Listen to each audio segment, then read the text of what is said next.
Buenas noches a todos y bienvenidos a esta nueva Nit de Sarawak.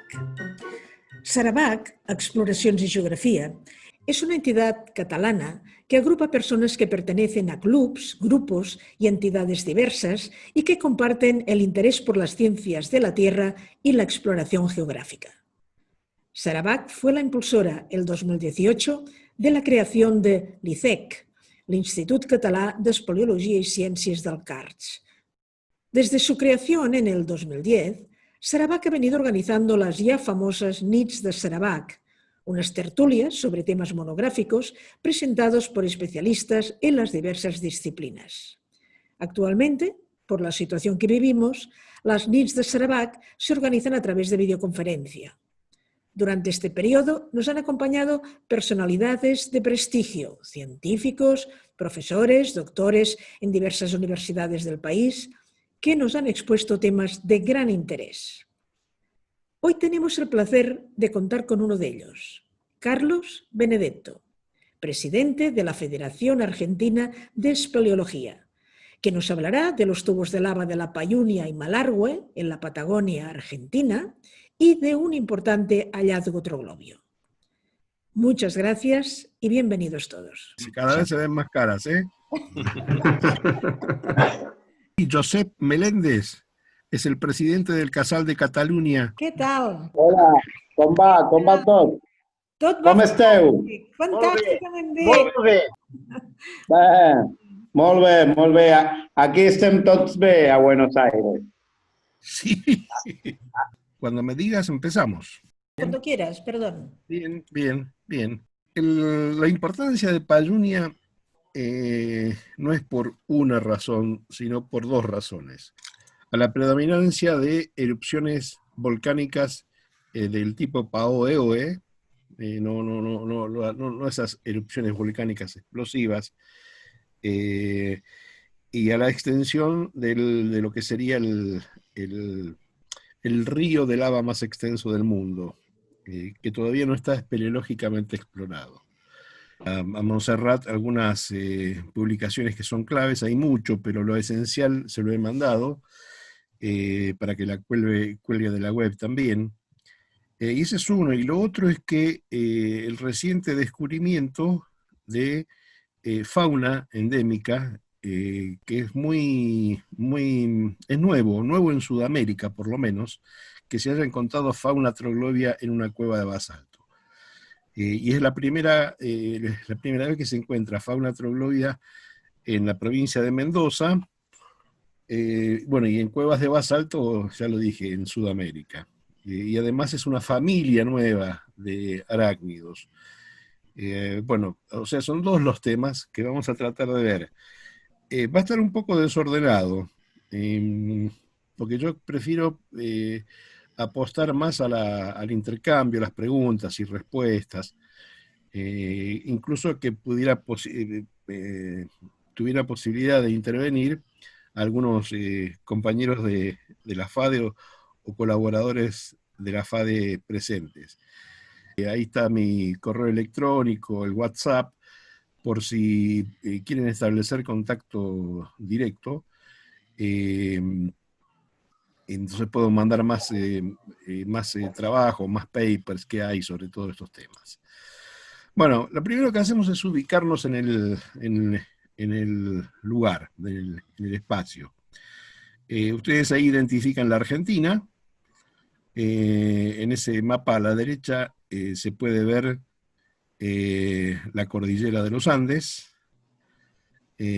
A todo lo largo de la cordillera de los Andes, de norte a sur, de Ushuaia, o sea, de La Quiaca hasta Ushuaia, se desarrolla la Ruta Nacional 40, que es una ruta que incluso pasa por el medio de la ciudad de Malargüe, la divide en dos partes. Ya vamos a hablar de esa ruta. En la izquierda, arriba, van a ver la Argentina en gris, todas las provincias en gris, y la provincia de Mendoza, que es donde estamos ahora, en rojo. Y abajo, a la izquierda, La provincia de Mendoza está en blanco y lo que se ve en rojo es Malargüe. Eso es Malargüe. ¿Se escucha bien? Sí, sí, perfecto. Eso es Malargüe. Ustedes vean, Mendoza es una provincia eh, relativamente grande, tiene 18 municipios, 18 departamentos los llaman acá, dentro de los cuales ustedes ven Malargüe. Fíjense el tamaño de Malargüe, 42.000 kilómetros cuadrados. Tenemos una densidad poblacional de 0,7, 0,8 habitantes por kilómetros cuadrados. Y eso incluye la ciudad, que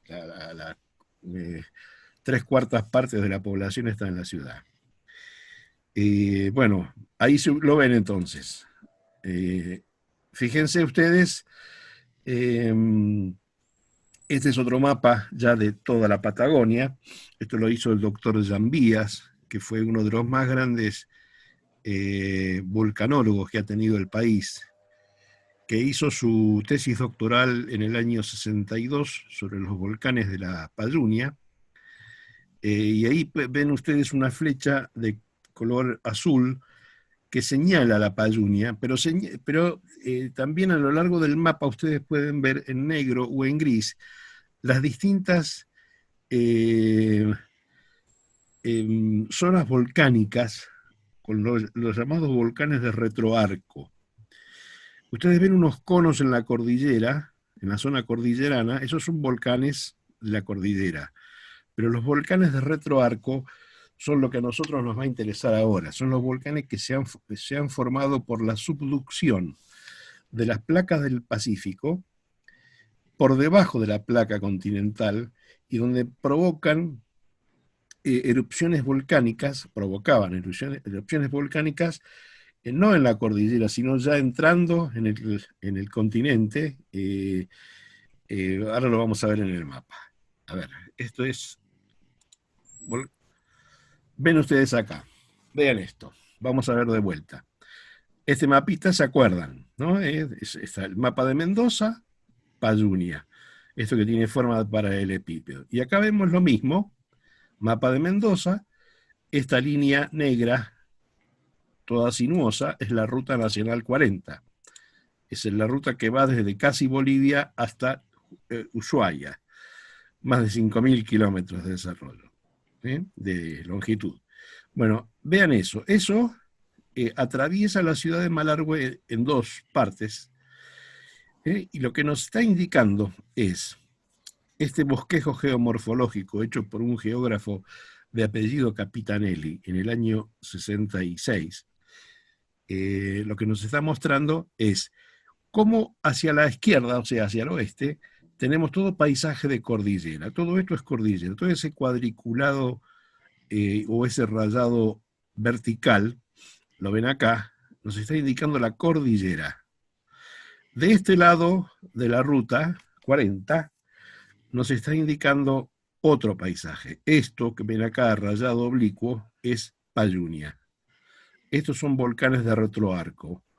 Entre 600 y 800 volcanes hay en esta zona, en una meseta con una altitud sobre el nivel del mar de entre 1.200, 1.800, 1.900 metros según los lugares.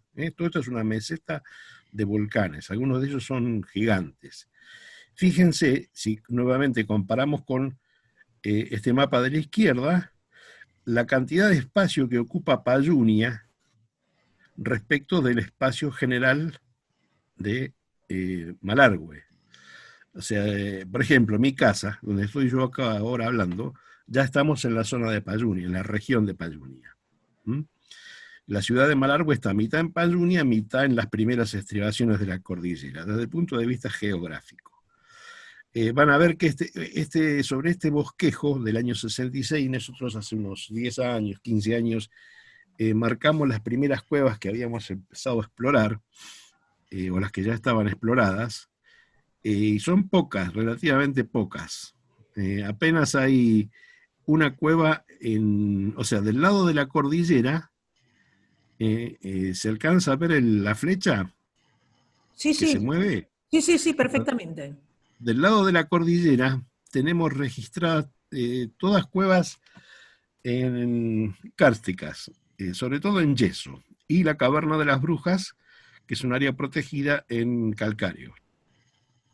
En el complejo turístico de Las Leñas tenemos casi 30 cuevas catastradas, tenemos unas 10, 15 cuevas en el valle de Potimalal, en la zona de Pincheira, que eso es muy cerca de la ciudad de Malargüe, pero en el lado cordillerano es donde están las cuevas kársticas. Del otro lado, o sea, en Padunia, lo que tenemos son las cuevas, los tubos lávicos, que ya no es karst. El agua interviene a posteriori en otros fenómenos, pero no en la formación de la cueva. Bueno, eso es, entonces, para que nosotros veamos la dimensión de todo lo que hay por hacer, ¿no? Un lugar tan extenso, una meseta volcánica tan extensa dentro de esa extensión, y bueno, lo mucho que hay por hacer y las cosas que se han descubierto en los últimos años son un desafío para nosotros. Vean ustedes que toda la zona volcánica tiene, digamos, sus primeras manifestaciones al costado oeste de la Ruta 40, pero predominantemente es en la ruta, es en el este de la Ruta 40 lo que más nos interesa. Sin embargo, el otro día decíamos en una de las conversaciones que las cavernas, no importa el tamaño, siempre tienen su importancia.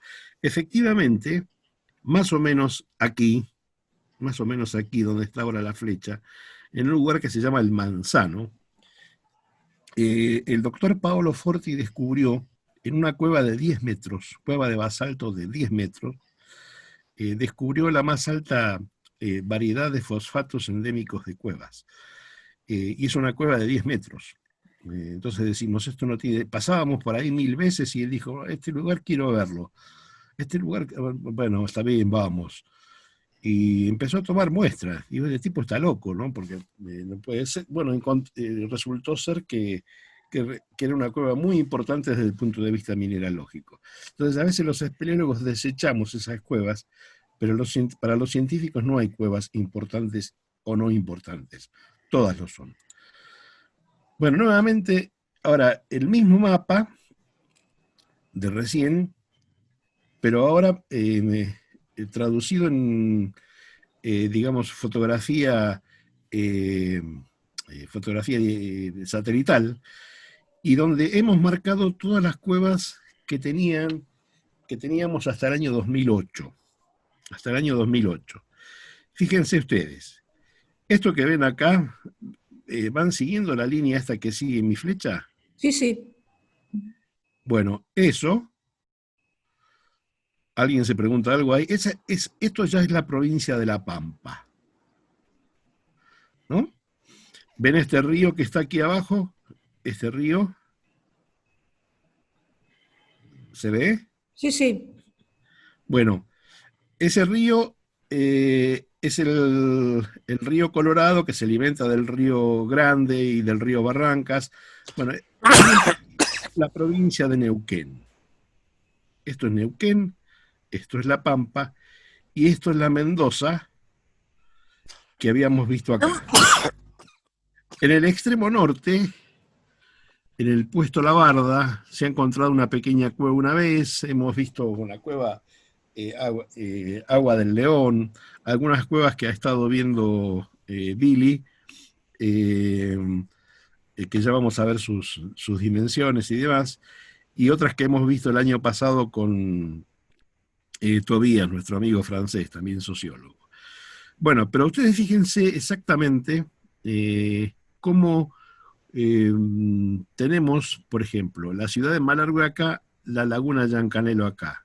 La ciudad de Malargüe acá, ay, me perdí, la laguna Yancanelo acá. La laguna Yancanelo es un humedal, sitio Ramsar, que actualmente estaba seco, más que laguna parecía una salina. No sé qué está pasando ahora con esta lluvia, pero supongo que eso va a cambiar. Y vean ustedes cómo los escudos de lava iban avanzando, siempre en dirección oeste-este, o sea, siguiendo la pendiente de la cordillera, de la zona más alta a la zona más baja. Los derrames de lava llegan hasta muy cerca de la laguna Yancanelo y después vuelven a aparecer gracias al Cerro Nevado, esta es la zona del Cerro Nevado, ¿eh? Ya lo vamos a ver más adelante en otro mapa, y se extienden hasta La Pampa y se extienden hasta Neuquén. Y en Neuquén hay otro volcán más, además de los que mencionamos, bueno, el Nevado, el Payún Lisu, el Payún Matrú, el Fortunoso. Hay un volcán muy importante que es el Aucamaguida. Esto es una somera descripción. Fíjense ustedes, uno de los cráteres que hay, ¿ven la zona donde yo digo Fortunoso? Este es el volcán Fortunoso. Bueno, cerca de esa zona el puestero nos ha hablado de que le dieron una foto, esa foto le dieron, a la que llaman cráteres, los cráteres de Mansilla, cercanía de Puesto Fortunoso. Bueno, está pendiente de ir a hacer una exploración a ese lugar. ¿Tendrá que ver esos cráteres con lo que vamos a decir ahora más adelante? Vean ustedes, el cráter, pero la foto dada vuelta. Es lo único que tenemos de esa cueva. Eso es en el extremo sur de la provincia. En el extremo norte de la provincia, ese que está ahí parado es el director de protección ambiental del municipio de General Alvear, que queda casi tocado, en el límite con la provincia de La Pampa, y nos está mostrando una boca de acceso a la cueva Agua del León. Ahí estuvimos el año pasado. Ustedes fíjense el paisaje. Ese paisaje se puede ver que es una planicie. Nadie puede decir, acá voy a encontrar una cueva, ¿no? Pero sin embargo hay cuevas. Y esto es en cercanías del Cerro Nevado. Teníamos entonces, a ver si acá lo puedo mostrar mejor. Bueno, esto es Tobías dentro de esa cueva que antes estaba la misma cueva, donde está parado acá Carlos Pía. En esta cueva, es esta cueva donde ahora está Tobías Etienne Greenwood, que es el miembro de la FADE que vive en Francia, miembro honorario, es sociólogo. Bueno, acá lo tenemos a Billy Mansur, que está por ahí, recién lo oí, que estaba siempre habiéndose peleado con su peluquero. Fíjense el tamaño de la cavidad en este campo. Uno pasa por ahí y puede decir esto no es nada. Vamos a ver por qué digo esto. Bueno, acá yo les he explicado el tema de la subducción. Una placa que se mete debajo de otra placa y provoca fenómenos de vulcanismo allende la cordillera, mirando a la Argentina desde Chile, es más allá de la cordillera. Hay volcanes en la cordillera y hay volcanes de retroarco que se forman del lado oeste de la cordillera, y forma estos paisajes.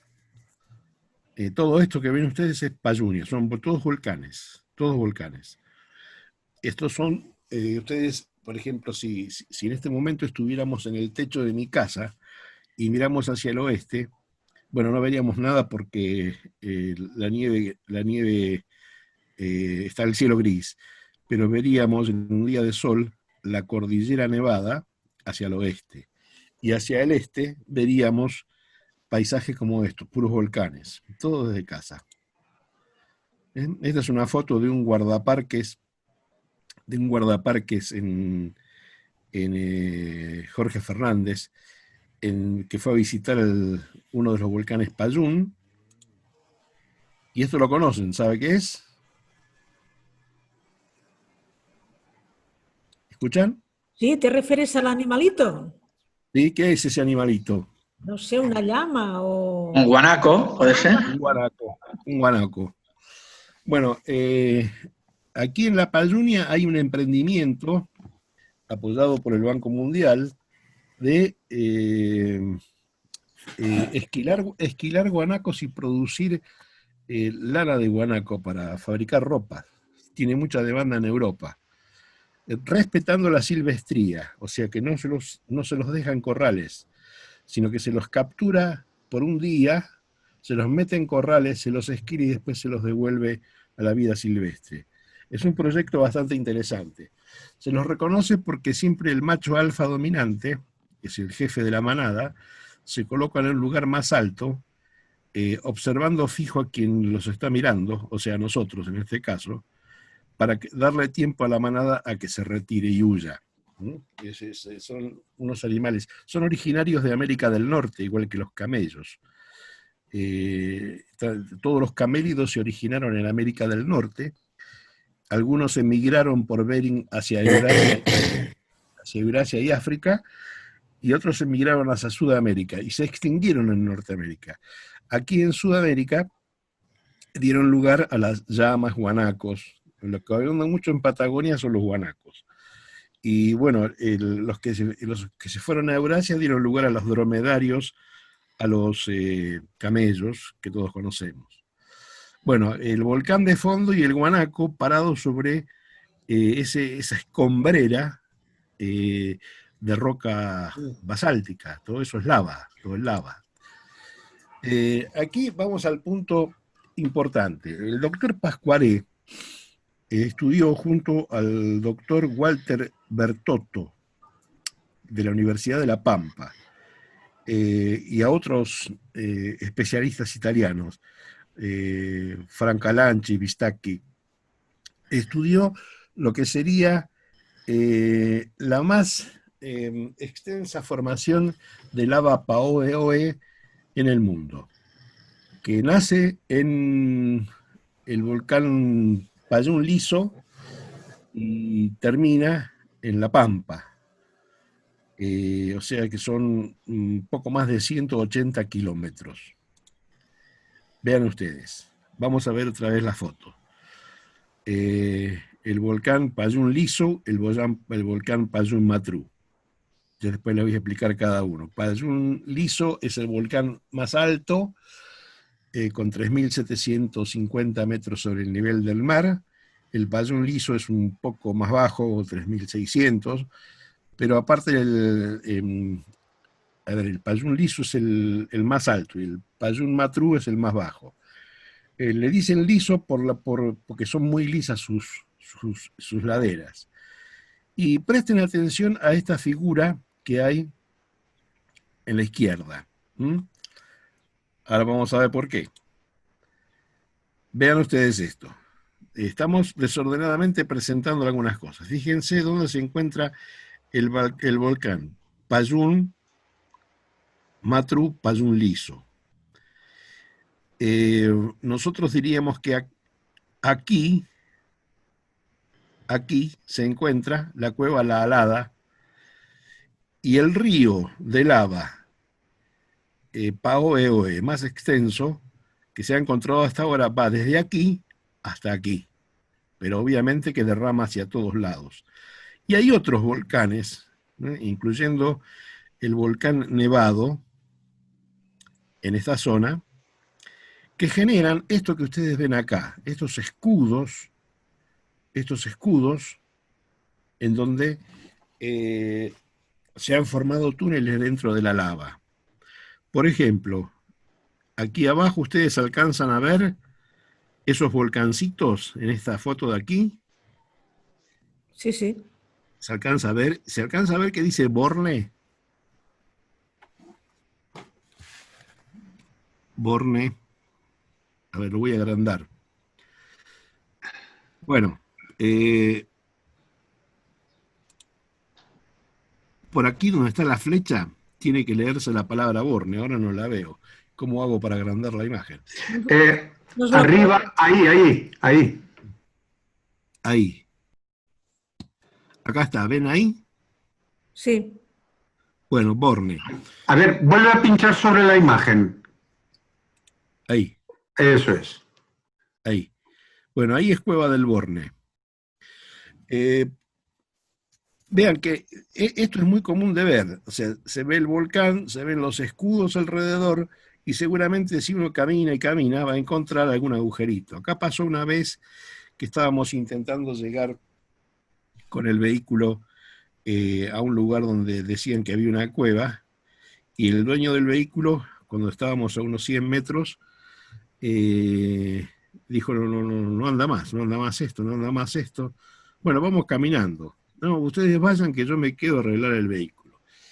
Y cuando estábamos llegando a la cueva, lo veíamos que le pateaba, le daba patadas a las ruedas del vehículo, estaba enfurecido porque no sabía qué podía ser el problema. Bueno, nos metimos, topografiamos la cueva y cuando volvimos al campamento, había arreglado el vehículo. Era el problema que le fallaba el borne de la batería. Por eso bautizamos a la cueva con el Cueva del Borne. Bueno, vean esto ahora también. Otra vez yendo al extremo sur, tienen el volcán Payún Matru, 3.600 metros sobre el nivel del mar, un cráter que tiene 8 kilómetros de diámetro, y fíjense los derrames de lava. Esos derrames que son muy importantes. Esto se lo puede ver bien en una foto.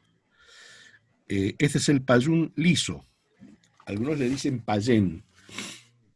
Todavía no puedo determinar por qué Payún o Payén. Vamos a llamarlo Payún. Payún es un vocablo de origen mapuche que hace referencia a la existencia de cobre. Es un estratovolcán de 3.715 metros sobre el nivel del mar y tiene un diámetro de 400 metros. Ahora, fíjense ustedes todas las formaciones en los costados, que es, por ejemplo, el Lapilli. Lapilli, que es, a ver, creo que en las Canarias ustedes les dicen picón. Picón, ¿puede ser? ¿Se escucha? A ver, Alfred y... Sí, sí, es picón. Aquí también se conoce por la pili. Lapilli, bueno. Y en Canarias, picón. Picón, claro. Bueno, ese lugar se llama Pampas Negras, porque es un lugar amesetado donde está todo formado el piso completamente y exclusivamente por lapilli negro. Este es el cráter del volcán, y esta es una foto del volcán Payún Matru, la de abajo, esta foto la hice yo en el año 2012. Fíjense ustedes, la única flora que hay son estos mallines, esta vegetación rala xerófila, sobre un manto de lapilli. Y aquí vemos más lapilli. Bueno, y aquí vemos. Fíjense ustedes la extensión de este río de lava. Acá tienen ustedes el volcán Payún Matru, Payún liso. Por eso han sido puestos así para señalar. Y todo esto que ven acá son derrames de lava, el más extenso de todo. Y acá abajo tienen la escala para ver, 40 kilómetros es esto. Así que vean ustedes la longitud de esto. En ese lugar, el mismo doctor Pascuaré, que creo que falleció, Giorgio Pascuaré, junto con su hijo Federico, y auspiciados por la Fundación Ardito Decio. Ardito Decio también está fallecido, pero su hija Mariela Decio fue la que organizó esta expedición, obtuvo financiamiento y detectaron con sonares, con algunos aparatos que ellos trajeron, detectaron tubos que tienen extensiones incalculadas, diámetros de 8, 10 metros, y que se van abriendo, que se van bifurcando, o sea, de forma arborescente, si lo viéramos desde las alturas, ¿no? Eso no se han encontrado las bocas de acceso, pero existe. Y ahí tienen ustedes la la dimensión del hallazgo, ¿no? Es un hallazgo que todavía no se hizo espeleológico. Acá tenemos una muestra.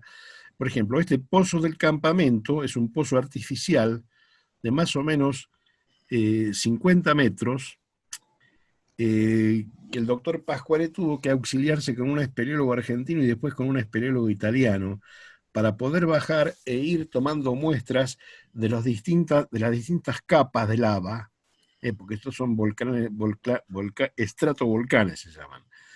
Y así ha ido estudiando la génesis del lugar, que todo eso se podía leer en ese pozo hecho por vaya a saberse quién en épocas pasadas para buscar agua o vaya a saber qué. Después hay un geólogo a quien Billy Mansur conoce, que es Eduardo Zapetini, que era del Centro Argentino de Espeleología, que en la zona del volcán Dolo se exploró una cueva de 300 metros más o menos, que es el hoyo Dolo, y ahí está la boca de acceso, ¿no? Ahí está la boca de acceso. Ahora, él mirando el mapa geológico, se dio cuenta de que la caverna no es solamente eso, sino que la caverna era esto. Y él calculó, pues, las mediciones que hizo él, es que se trataría de una cavidad de 2.500 metros, una cueva de 2.500 metros, de la cual solamente se pueden recorrer estos 300 que están acá. Y esto podría incluso bifurcarse y demás. Ese es el dibujo que él hizo. Pero eso todavía quedó ahí, nadie más siguió con eso. Pero esto es una muestra de lo que pueden ser las cuevas ya descubiertas y lo que hay por descubrir. Bueno, acá la tenemos a Laura Vera, ella es catalana, vive en Chile, en la Cueva del Tigre. También es un espacio, es una boca de acceso que es un agujero. Uno pasa por al lado y no lo ve. Los que conocemos el lugar vemos bien dónde está. Y esta es una foto de la misma cueva, esto es cerca de Llancanelo, desde adentro. Bien. Esta es la Cueva del Tigre otra vez, es otra toma de Laura Vera. Ese es un día que estaba lluvioso, mientras estuvimos en la cueva Doña Tilia. Cuando llegamos a la Cueva del Tigre ya estaba seco, después se largó a llover otra vez. La cuestión es que Cristian Montoro Paredes acá fue sorprendido con su equipo de ataque en la boca de acceso de la Cueva Doña Tilia. ¿Ven ustedes lo que es esta planicie? Bueno, este es el agujero de entrada a la cueva donde después, o sea, ese día fuimos como parte del trabajo de colecta de fauna autorizado por el gobierno, obviamente, que después daría lugar a la descripción de que vamos a hablar del doctor Acosta. Este es el comienzo de una cueva de 838 metros de desarrollo. Y porque podría ser mucho más, no sabemos. Aquí ven, estamos buscando, esta foto es más vieja, ¿no? Es para mostrar el terreno de superficie, que uno puede pasar cerca de la cueva sin verla. Aquí lo tenemos a Mladen Garasic, que es el presidente de la Federación Croata de Espeleología. Estuvimos con él también en la cueva Doña Tilia. Y aquí llegamos. Ven ustedes otra vez, la boca de acceso es un pozo y después todo se hace caminando, gateando o reptando. Y aquí también. Bueno, el que está abajo con el sombrero amarillo y a la izquierda es el doctor Luis Acosta de la Universidad Nacional de Córdoba, que fue el que hizo la descripción de los bichos de los que estamos hablando, de los que vamos a hablar. Esto es una parte del paisaje interno de la cueva Doña Otilia. Como pueden ver en las paredes, eso que se ve en las paredes y en los techos son depositaciones de mineral, como si fuera un proceso de estalagmitización, pero ya digamos que el agua interviene en la formación de estas concreciones sobre el basalto negro. ¿Mm? A ver, acá se puede ver mejor, me parece. No, se va a ver mejor en la siguiente. No, no vamos a... ya vamos a llegar. Bueno, ven lo que yo les digo. Todo esto que nosotros recorrimos, esta meseta, en realidad es un escudo volcánico en donde se ha formado esta cueva. Esta es la topografía que hizo el Centro Argentino de Espeleología en el año 1972, y esas indicaciones en rojo y en verde las hizo el doctor Acosta para poder determinar aquí es donde se colectó la fauna. Muy cerca de ahí está esta cueva. Fíjense ustedes las dimensiones. Hay lugares en donde quizás la altura del techo sea de 50 centímetros, 70 centímetros, y hay otros que son 6, 7 metros o más. Esta es una cueva que está cercana al lugar, doña Otilia. Bueno, ahora vamos a la cueva que yo les había dicho en el Manzano, en donde el doctor Forti descubrió estas mineralizaciones. Aquí está el detalle del trabajo que yo se lo mandé a Montserrat. Están al pie están las mineralizaciones que él encontró en esa cueva, que son endémicos de ahí, y esa es la topografía. Vean ustedes que es una cueva de no más de 10 metros. No tiene zona afótica, no tiene nada, pero los murciélagos parece que dejan ahí sus recuerdos, y sus recuerdos entran en acción química con la roca madre. Bien. ¿Cómo? ¿Cuándo? ¿Ahora?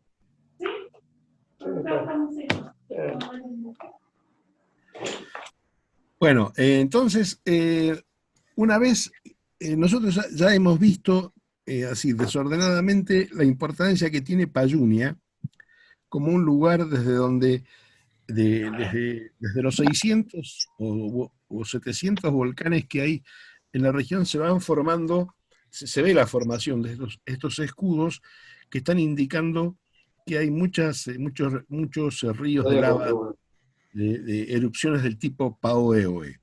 La más grande de las cuales provienen de los volcanes Payún Matrú y Payún Liso al sur.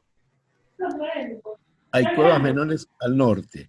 En el medio está la cueva Doña Otilia. La mayor de esas formaciones Paoeoe llega hasta la provincia de La Pampa, y son 181 kilómetros, 181 kilómetros o 86 kilómetros, pero es muy extenso y está inexplorado. De lo poco que está explorado, nosotros queríamos remarcar hoy esto, que es el interior de la cueva Doña Otilia. Fíjense ustedes acá, por ejemplo, en estas fotos, que se ven raíces en las zonas esas que son marcadas como húmedas, raíces que penetran desde la superficie y aportan nutrientes. No solamente aportan nutrientes, sino que además se rodean de unas capas de mineral y se van como encapsulando en el mineral.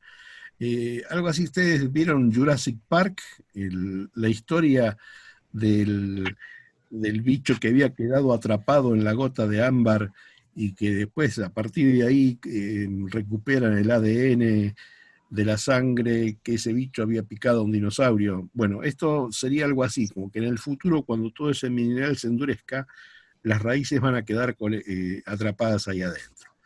Acá la tenemos a Marcela Peralta en esta foto, junto con Oscar Narváez, que es un colega paraguayo. En Paraguay hay muy lindas cavernas, y con mucha fauna, y ahí pueden verse la formación de sulfato de calcio o carbonato de calcio. En algunos casos aparecen mezclados, pero de una blancura tremenda. Y nuevamente, acá señalamos las raíces, que a veces vienen del techo y llegan hasta el piso a absorber, eh, a absorber el agua del piso. En esas raíces, algunas caen, otras las hemos roto por accidente. Hemos encontrado viviendo nemátodos y otro tipo de animalitos. Hemos encontrado nemátodos, homópteros, hemos encontrado arácnidos. Siempre, Arácnidos. si hay alguien que tiene. Bueno, y este de acá abajo, el 9D, es el que más importancia tiene para nosotros. Porque resultó ser, acá la tienen otra vez a Marcela con la doctora Bustos, que es nuestra médica emergentóloga, otra vez las raíces que entran a absorber la humedad. Bueno, algo hiciste, eso no. Bueno, y aquí es donde aparece la historia de estos opiliones.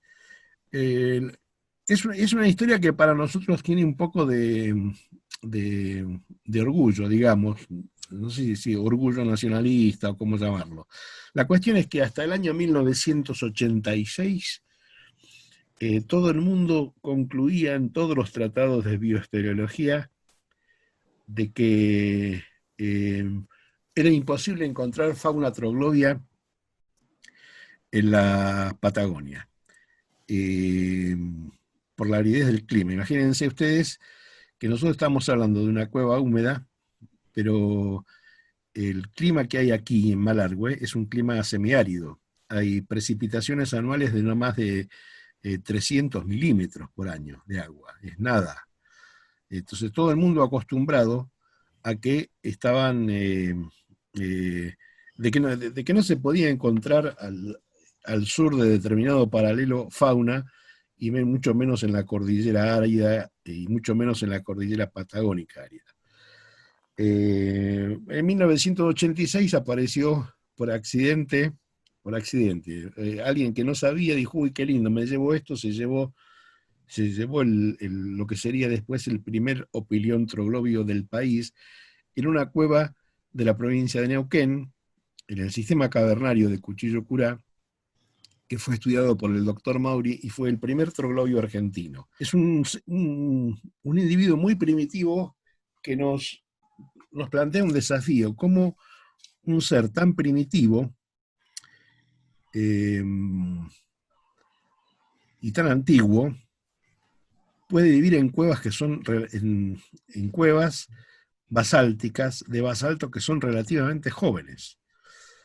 Porque los basaltos, estos basaltos, estos volcanes de retroarco que estuvimos viendo hasta ahora, son del Pleistoceno. Esta fauna es muy primitiva, pero no son tan primitivos los volcanes. Bueno, ahí es donde tenemos que andar cruzando la información entre geólogos y biólogos, los que van a tener que cruzarlos algún día. Los parientes más cercanos de este opilión se encuentran en la zona de Osorno, Chile, ¿no? Del otro lado de la cordillera. Y, como ya les habíamos dicho, es fauna relictual en el sentido de que los opiliones son propios de clima húmedo y cómo se los encuentra en una caverna, en un lugar que es árido o semiárido. Claro, lo que pasa es que las cavernas conservan la humedad. Las cavernas, sobre todo donde hay aportes de agua. Las cavernas de basalto no se forman por el agua, pero en los lugares, donde hay mayores depresiones del terreno, circula el agua y penetra el agua. Si ustedes entran a la cueva de Doña Otilia, hay sectores de la cueva en que son secos, pero muy secos, horrendos, secos, y hay otros que son muy húmedos. Esa es agua que entra y esa agua mantiene un ecosistema muy importante, porque ya les he dicho, se ha descrito una nueva familia de opiliones, pero hemos visto homópteros, hemos visto ácaros, hemos visto nemátodos, etc. Y además, como estos animales son omnívoros, hemos visto también pupas de arañas, de otros insectos, perdón, y animalitos que parecerían ser carnívoros. Entonces quiere decir que hay todo un ecosistema en una sola caverna. Imagínense lo que puede llegar a ser si extendiéramos estos estudios a cavernas a descubrirse en el futuro. Cuando organicemos una expedición conjunta a recorrer a pie los 181 kilómetros por terrenos escarpados, trepando volcanes y demás. Bueno, entonces estamos hablando de un relicto biogeográfico en una zona que ya de por sí es rara, por el hecho de que estamos en un lugar rara. Es algo muy particular. A ver, voy a decir esto, voy a explicar esto de raro. La Payunia es una meseta volcánica de las más importantes del mundo y ha sido propuesta como candidata para ser Patrimonio Mundial de la UNESCO. Lo que pasa es que el informe técnico para justificar todo eso lo hicieron algunos funcionarios políticos inspirándose en la bibliografía de los científicos, y esto tendría que haber sido hecho por los científicos. Esa es nuestra pelea que siempre tenemos con los funcionarios. Una de las cosas que Pilar nos dijo a Debbie, la más importante, podrías haber resumido todo en una sola palabra.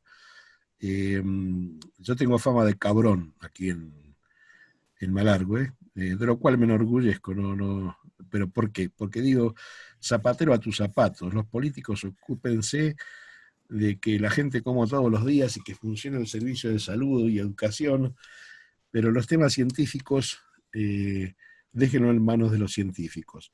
Bueno, acá hicieron el informe para poner a Payunia como patrimonio ante la UNESCO, y nadie tuvo en cuenta la importancia biológica. Por ejemplo, la importancia que tiene proteger Payunia por la biodiversidad que aporta. Estos datos que son, para nosotros son revolucionarios. Hay gente que no le da importancia. Pero es muy importante que haya fauna, porque esa fauna nos está diciendo que hay la biodiversidad no se agota solo en el Amazonas o en las yungas, también en las cavernas. Bueno, es un relicto biogeográfico. ¿Qué nos está indicando? Nos está indicando que esa zona pudo haber sido distinta en materia climática, o sea, que puede servir para los estudios de reconstrucciones paleoclimáticas o para la biogeografía histórica, ¿no? Por el hecho de que son animales de clima húmedo, los opiliones. Los opiliones, acá nos dice Marcela, que se concentran en 3 regiones, con precipitaciones muy elevadas, o sea, con lluvias muy intensas y vegetación exuberante. La yunga, ¿saben ustedes qué es la yunga? No. ¿No? La yunga son los bosques y selvas de alta montaña, no de alta montaña, de montaña, de cordillera, que se las encuentra en el norte argentino, Bolivia, Perú. Y ya la selva misionera, por ejemplo, la selva donde están las cataratas del Iguazú, que ahí Simón Serrat estuvo, ¿no? Sí, sí. Bueno, entonces, en las yungas, o sea, las selvas de montaña, de cordillera, la selva misionera, que ya no es, ya es dentro de la zona amazónica, y en los bosques andinos patagónicos. Ahí se encuentran los ospiliones, pero además se los encuentra en cuevas. Y las cuevas están casi todas en zona árida. Así que esto es muy, muy interesante dato, porque sus opiniones pueden ser un testimonio de que ahí hubo un cambio en el clima. Bueno, entonces, ella dice al final, considerando los registros paleoambientales de la Payunia, es posible proponer la hipótesis de que la especie de Doñotilia es un relicto distribucional de una fauna que habría estado ampliamente distribuida en el pasado. ¿Mm? O sea que puede haber sido... ¿Cómo se llama este bicho? Este bicho se llama Otilioleptes marcellae. Otilio parece ser entonces Otilioleptidae, estos nombres raros, bueno, los biólogos entienden, es la nueva familia, por el nombre de la cueva, doña Otilia. Otilia se llamaba la abuela del hombre que vive ahí, del puestero. Y Marcellae es un homenaje que el doctor Acosta hizo a Marcela Peralta por haber sido ella la colectora y la que, sí, la descubridora. La descubridora. Bueno, esta es Marcela Peralta y este de acá a la derecha es el doctor Acosta. Y me parece que me estoy yendo del tiempo, ¿no? Bueno, se han encontrado opiniones de la familia, esta del nombre raro, Gonileptidae, que son importantes desde el punto de vista biogeográfico. En Caverna de las Brujas, que es Mendoza, calcárea, y las cavernas de Chorriaca y Aguada de la Mula, que son en Neuquén, pero cuevas en yeso. Eso lo hemos visto hace 3, 4 meses, antes de empezar la cuarentena. Y bueno, aquí está el segundo gran desafío. El primero era descubrir grandes cuevas, que seguro las hay, y descubrir fauna en esas cuevas, que también seguro las hay. El Otilioleptes marcellae es una prueba de ellos. Bueno, también ustedes ahí tienen la explicación un poco de divulgación científica que hice en un artículo, van a tener el link, o creo que tiene el artículo en PDF Montserrat, y aquí tienen ustedes la caverna La Alada en la provincia, caverna Alada en la provincia de La Pampa, o sea que esto ya, la Payunia es no solamente eso que vimos en el mapa de Mendoza, sino que se extiende hacia la provincia, como región geográfica, se extiende hacia la provincia de La Pampa al este y hacia la provincia de Neuquén al sur, donde también hay cuevas. Esto es en La Pampa. Esta es la cueva de la Salamanca, la hemos visitado hace poco, es en el norte de Neuquén, y es una cueva que la habíamos topografiado en el año 83. La foto está, sí, abajo a la derecha dice 1983-84, y aquí está quienes hicimos la topografía, y hoy nos encontramos con que la ruta 40 ya no corre a esta distancia, sino que corre a esta distancia, o sea que pasa por encima de la ruta. Está abandonada esa cueva. Está abandonada aunque hay algunas visitas turísticas furtivas. Lo hemos visto, está cerca de un basural a cielo abierto y mucha de esa basura va parada dentro de la cueva. Pero no sé, es la indicación de que hay cuevas de basalto por todos lados, y esa es una de las más insignificantes, ¿eh? Bueno, por sus ojos verdes, ese que está ahí es Tim Francis, espeleólogo inglés con quien estuvimos haciendo exploraciones durante 6 años consecutivos. Se terminó esa presentación. Vale. Tengo otra más chica. Esta está hecha en el año 2008 por el Mendip Caving Group. Es un grupo de Inglaterra que ha estado visitando la Argentina durante 6 años consecutivos. O sea, 7 años menos 1 en el medio. Y gracias al trabajo conjunto hemos elevado nuestro registro de cavernas. Por ejemplo, en Las Leñas, cerca del complejo turístico, tenemos más de 20 cuevas, incluyendo con cascadas y ríos subterráneos, todo en yeso. Los yesos de Potimalal, y ellos presentaron varias de estos PowerPoint a sus amigos en Inglaterra, y teníamos que lo encontré ayer, sobre tubos de lava. Y bueno, acá tenemos una foto de una ubicación geográfica, la vista del Payún Matrú, vean qué imponente que es ese volcán. ¿Se llama Carlos? Carlos. ¿Qué? Ah, muy bien. No, Alberto, ¿de qué? Por favor, cerrar los micros. Bueno, nos muestra los distintos campos de lava, los campos de yeso. Fíjense esto, miren qué importante que es esto. Bueno, aquí hay cuevas de... Eso es un lugar muy especial. Vamos a tener que hablar algún día de eso.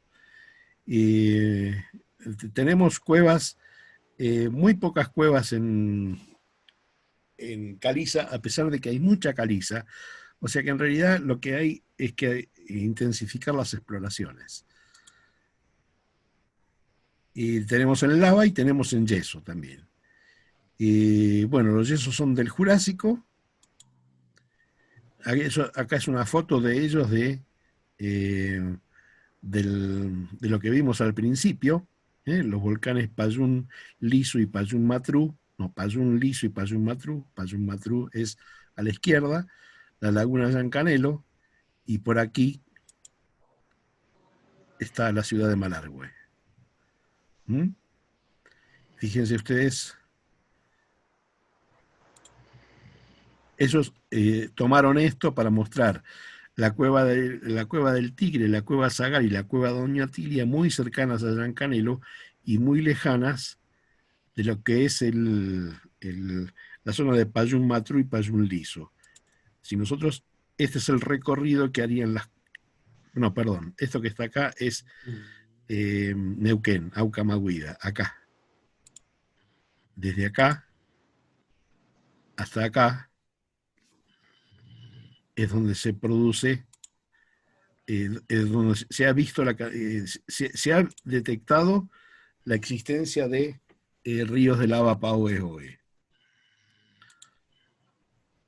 Entrada a Cueva del Tigre.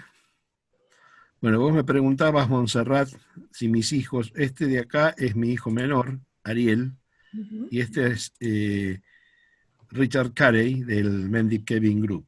Han salido mucho al campo juntos ellos. Allí, entrando a la Cueva del Tigre, hemos visto antes en la Cueva del Tigre bajando a Laura Vera. Es una cueva muy seca, es horrible, pero bueno, todo tiene su encanto. Esta es la Cueva Doña Otilia. Ahí estamos con Gendarmería. Y acá está Richard Carey. ¿Ven ustedes las pequeñas estalactitas que se forman en torno a las raíces que entran? Y las concreciones en las paredes, en el techo. Este es Tim Francis. En las paredes. La cueva Zagal, esas fotos se la habían visto. La cueva del Borne, que es un tremendo agujero que comunica con una cueva muy pequeña, pero el volcán está bastante lejos, o sea que todos esos derrumbes deben estar tapando algo que es mucho más importante. Acá tienen, por ejemplo, las topografías de Caverna de los Gatos en Neuquén, Caverna del Jahuel en Neuquén, Caverna de la Salamanca, que es la que mostré antes. Todo en Neuquén. Nos está diciendo que la Payunia es una región no solamente de Malargüe, sino que se extiende hasta el norte de Neuquén y por lo tanto sus cavernas también. Y ahí está. Carlos, yo te quería hacer una pregunta. Sí, a ver.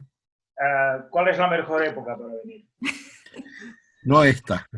No esta, no. No, la mejor época siempre es entre octubre y marzo. Octubre y marzo, vale. Luego Claro. una pregunta ya más seria.